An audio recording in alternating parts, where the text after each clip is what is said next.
Hey, welcome back, everybody. It is time for our next installment of Catholic Cocktails. It is a video production that you're enjoying on YouTube, but is it a production of Salt and Light Catholic Radio? Because we know TV.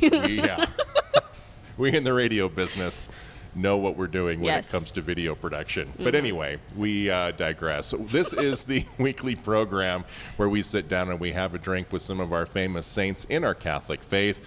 And the saints and the drinks are based on this book right here, Drinking with the Saints by Michael P. Foley. So each week, Brian and I start out the video by making fools of ourselves and hanging out and introducing the drink. And then after we introduce the drink and the saint and all of that, we send it over to Teresa, who's more serious and knows what she's talking about. She talks about the saint, gives us an actual education, then sends it back our way, and we get to drink the drink and then talk about what she talked about. So we drink the drink and then we talk the talk. But do not walk the walk, because there's no walking all out. over the place.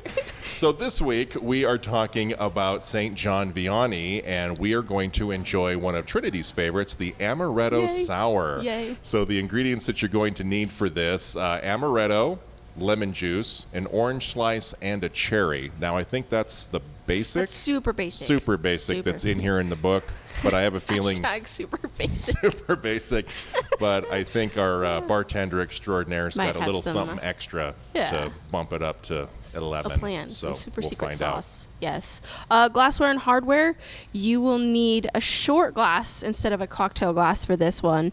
A shaker, strainer, some ice, and then I think that's it as far as like the hardware goes. Okay. You might need a little bit more like plates and stuff because like Phillips screwdriver.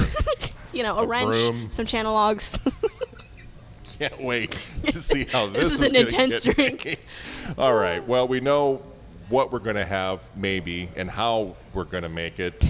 We'll find out on the other side of this from Teresa Zapata. Today, we lift a glass to Saint Jean-Marie Vianney. He was born on May 8th, 1786 in Dardilly, France, and baptized the same day. When he was 3 years old, the French Revolution broke out. So he witnessed the Mass having to be said in secret, the sacraments having to be administered in secret. He saw priests who literally stuck their neck out to minister to their flock because they risked the guillotine. These priests became superheroes for little Jean-Marie Vianney. He wanted someday to be like these men who had such courage. When he was 19, he finally was able to begin his seminary studies. However, his lack of previous formal education really hampered his academic progress. In fact, he had to leave. He was struggling with the Latin. The classes were lectured in Latin. Fortunately, a friend, a priest, took him in and tutored him and helped him progress in his studies. But then another unfortunate event occurred. Napoleon began drafting people for his war against Spain. Jean-Marie Vianney's name was not on the list of those who were exempt because of ecclesiastical studies, and he was drafted. He inadvertently became a draft dodger when he paused at church to say a prayer and thus missed the departing of his troops. He was in hiding then for 14 months until amnesty was granted to the draft dodgers, and he was able then to come back and resume his priestly studies. This lapse in his education further exacerbated the problem he had in his studies. Fortunately, his priest mentor was able to convince the bishop to ordain Jean-Marie, saying what he lacked in education, he more than made up for in piety. And so Jean-Marie Vianney was finally ordained. He was sent to this remote village of Ars and became the curé of Ars there. It consisted of 230 people.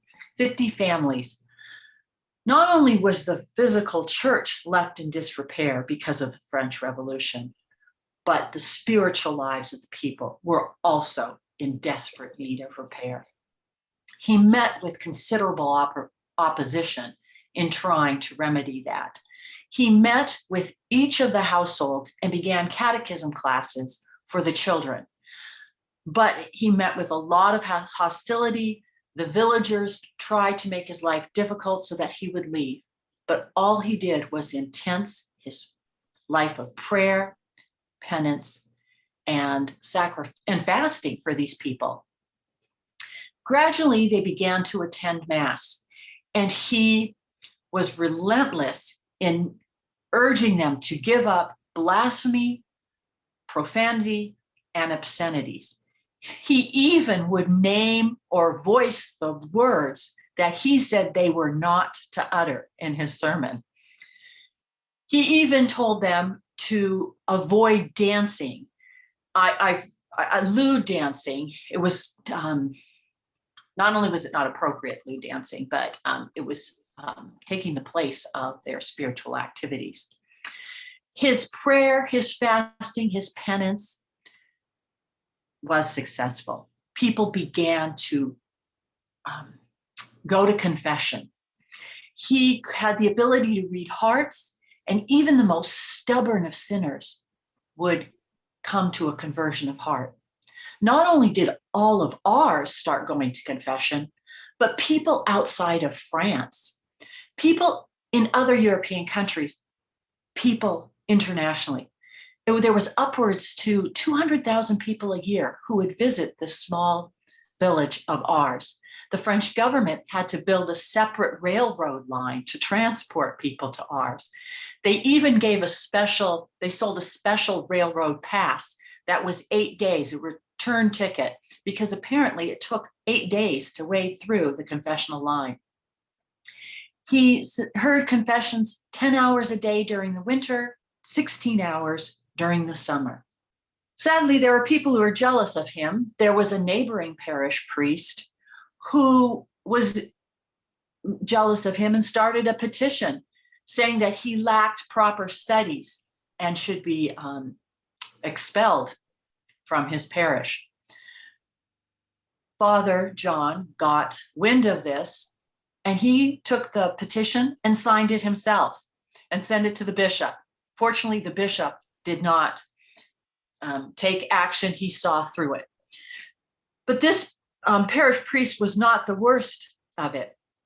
The devil would try and scare the curé from hearing confessions, try to scare him away from his priestly duties.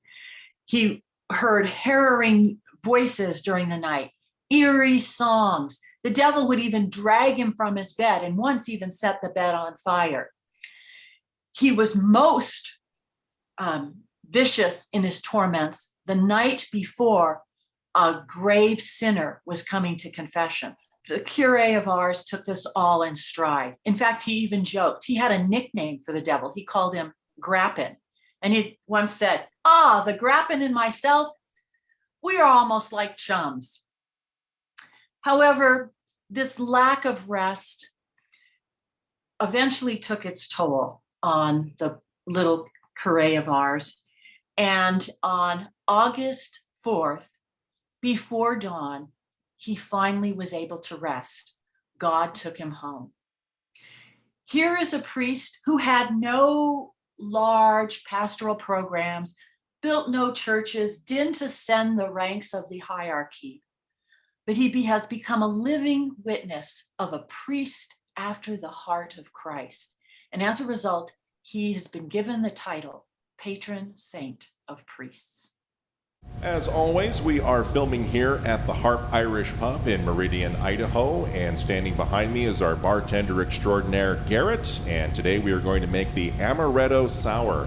And before we started filming, we were looking at the recipe that's in the book, and that, like you were sharing with us, is basic. That is like Very the Amaretto basic. Sour 101. So Yeah. how would you go about making it when someone orders it here at the Harp? Somebody would order it here. I'd use some sort of amaretto liquor like Di Serrano. This is for the price point. It's much better flavor. simple syrup, fresh squeezed lemon juice, and an egg white.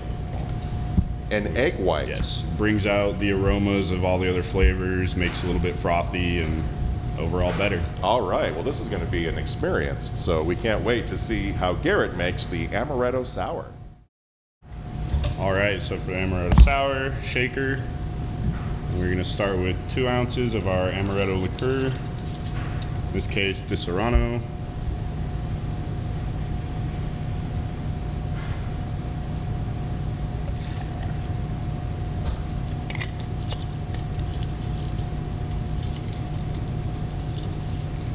And an ounce of fresh squeezed lemon juice.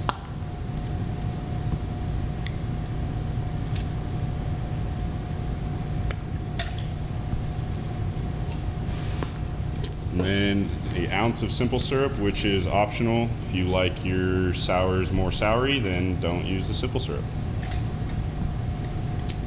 And then we are going to put in our egg white.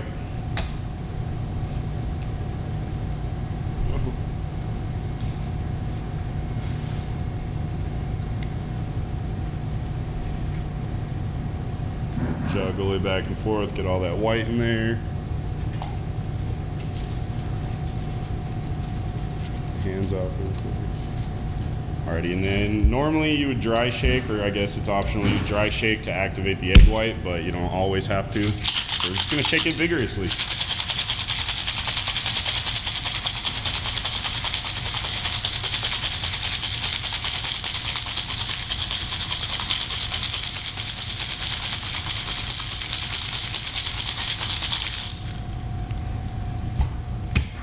Alrighty.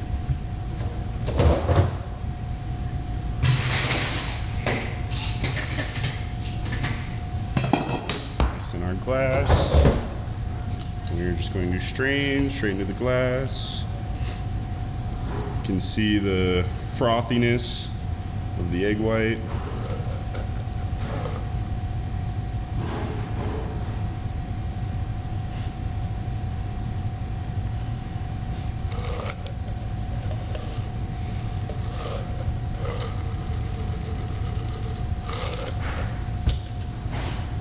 And we are going to garnish with an orange peel.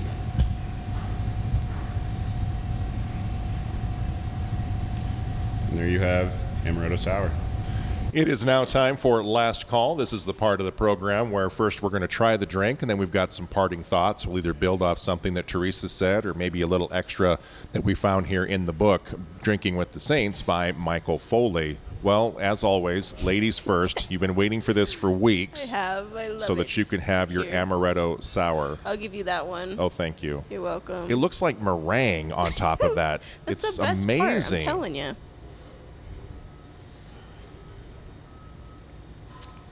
So do you like the way he makes it, as opposed to what was maybe here in the book, the basic? Oh, yeah. This is much better?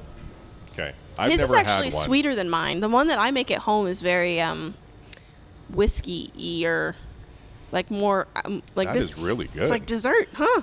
And then if you get the foam in there, if you drink it without the straw, it's literally like, I don't know how to describe it, but the foam Like a nutty adds lemonade. Yeah, kind of interesting.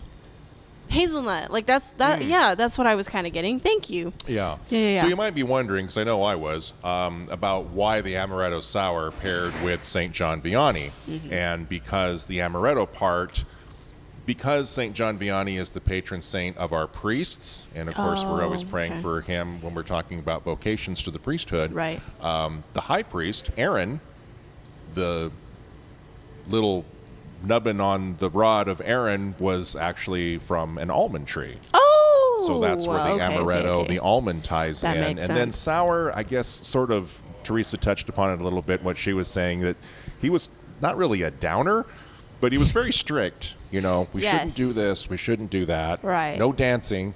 Well, he Dancing just leads didn't- to tax deductions, so we don't want that. He just didn't want anyone to be led towards not good things. Yeah. You know, he didn't want cause near occasions of sin. There we There go. you go. That's what he was very against. But he was so holy, he was practically friends with the devil. Some other things that the book mentions here is if you're not wanting to try the Amaretto Sour, there are Which some you're wines. wrong if you don't want Yeah. to try the Amaretto Sour. Maybe you're more of a Incorrect. wine connoisseur. There are some pairings in here as well Boo. with the Saints. Sometimes there's some beers and some wines if you don't want the liqueur. No. Wrong. Survey says. Well, we're going to wrap Alrighty. this one up so that Trinity can finish off the rest of this Amaretto Sour. As mentioned before, 5 o'clock you know, somewhere. we do want you to subscribe Yes. to the Catholic Cocktails Please. podcast here on the Salt and Light Radio YouTube page. And as always, we want to thank the Harp Irish Pub here in Yes. Meridian for Thank hosting, you. and the wonderful staff and Jamie, the owner, and they just have been taking such good care of us here these past few months, and we Absolutely. just appreciate all that they do. Yes. So hit subscribe. Make sure you join us every week at this Yes. time for and please the comment. new Saint. Please Yeah, comment. we like leave comments. reviews. We want to respond. We want to interact with you guys. So follow us on Instagram, Salt and Light. Excuse me. Follow Salt and Light. Follow us on Facebook. We would love to hear your feedback. We would love to hear your project ideas. Heck, we just want to grow this into something that everyone and anyone can enjoy. So. That's right. So who do we have coming up next week? So next week is Saint Dominic. I Oh, believe. wow. Well, we're going Yes. to try something that has to do with St. Dominic. I could be wrong, but that's knows? I'm putting my flag on Saint Dominic. Well, until then, we'll just ask for Saint Jean-Marie Vianney. Please. Pray for us. Cheers, everybody. See you next week.